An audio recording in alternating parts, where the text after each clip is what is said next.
But there's also the case for depression being a malfunctioning brain, a chemistry imbalance, pathways that aren't working. And so it has nothing to do with sin, failure, degradation, anything like that.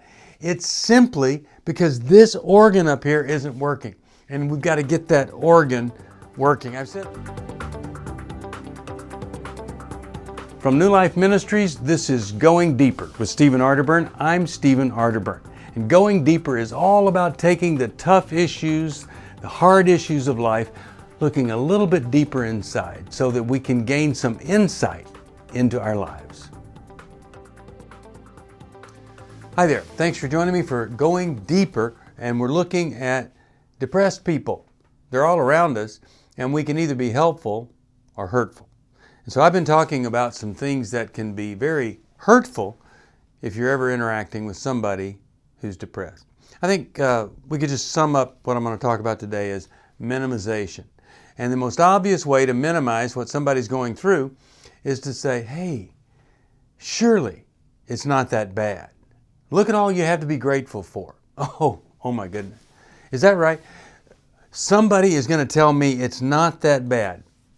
And they don't know that swirling inside of my brain could be shame, regret, self-loathing. I might want to hurt myself. I might be in this downward spiral of every negative thought leads to another negative thought. I'm looking back at my past and I don't think I've done anything with my life, and you're telling me it's not that bad. It's bad when I can't feel anything good about the past, about the present, and the future. I was talking to my therapist the other day. Yes, I do have one.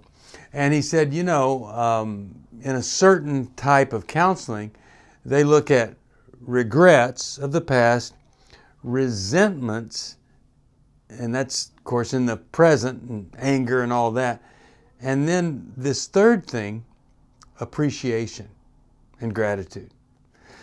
If you have the ability to appreciate what you have and you have gratitude for that, then there's a good chance there's going to be a lot less regret and resentment. But a depressed person sometimes cannot get to that place of appreciation and gratitude. And just to say to somebody, well, look at all the things you have that you could be grateful for, makes them even more depressed, because now I'm struggling.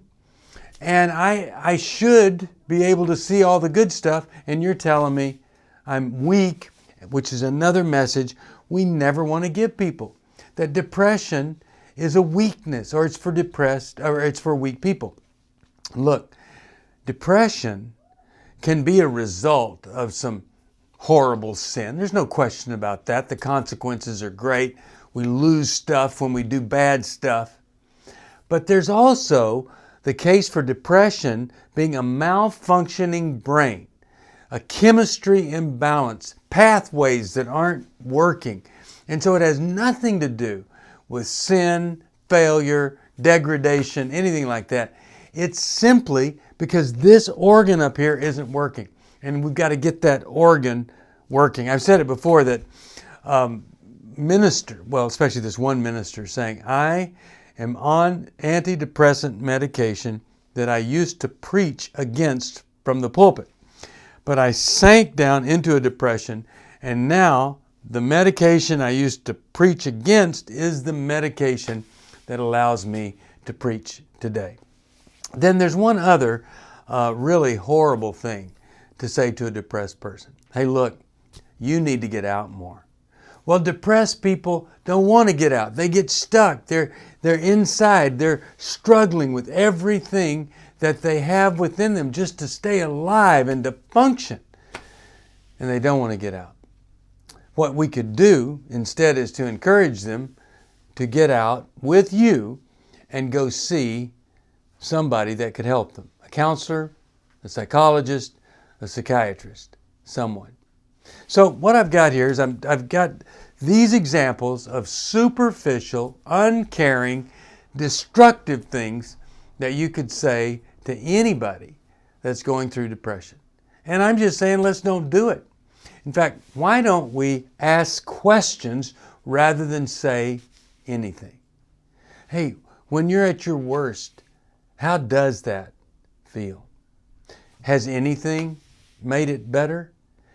Is this time of year kind of a common time that this happens, or do you think this is kind of a random episode? When's the first time you ever felt like this? Anybody in your family struggling like this? Those kinds of caring things. Sure a lot better than, yeah, well, depression is just for weak people, or really, it shouldn't be that bad. Let's try to help people. Let's take whatever God's given us that has comforted us, and let's try to share that and give that to other people.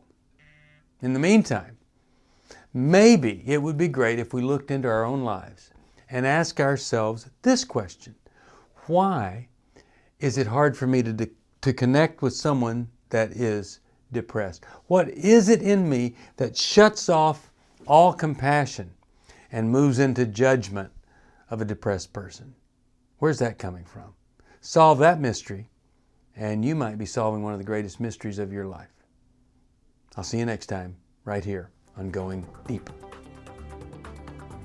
Thank you for joining me for Going Deeper. I hope something I've said may have helped just a little bit. If you have a question you'd like me to answer or comment, just email me at stevesocial@newlife.com.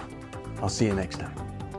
If you want to support Going Deeper with Stephen Arterburn, be sure to subscribe so you never miss another episode. And if you know someone who would benefit from this episode, be sure to share it with them. See you on the next Going Deeper with Stephen Arterburn from New Life Ministries.